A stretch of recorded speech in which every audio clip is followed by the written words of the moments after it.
নতুন একটি চমক, সেটা হলো যে দুইজন বর্তমান যুগের বেঈমান, একটা হলো রাজনৈতিক বেঈমান, একটা হলো ব্যারিস্টার শাহজাহান ওমর, আর একটা হলো শমশের মোবিন চৌধুরী।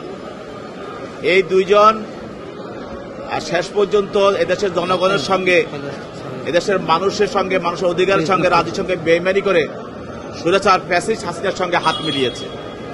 হাত মিলিয়ে ওদের সংসারটা সুখের হয় নাই। অল্প দিনের মধ্যে আজকে তারা ফ্যাসিস্টদের সঙ্গে আজকে জেলে বসবাস করছে এবং কোর্ট কাছারিতে তারা হাজিরা দিচ্ছে, আসতে যাচ্ছে। তাহলে আজকে এই দুইজনকে, তাদের মধ্যে একজন ব্যারিস্টার শাহজাহান ওমর, তাকে বনানী থানায় একটি হত্যা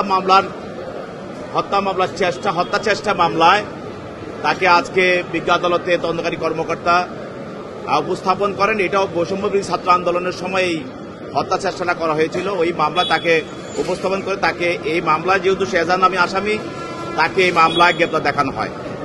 আর একটি মামলা, যেটা দাতলাবাড়ি থানা মামলা, সেই মামলায়ও শমশের মোবিন চৌধুরী, শেহজাহান নামী আসামি।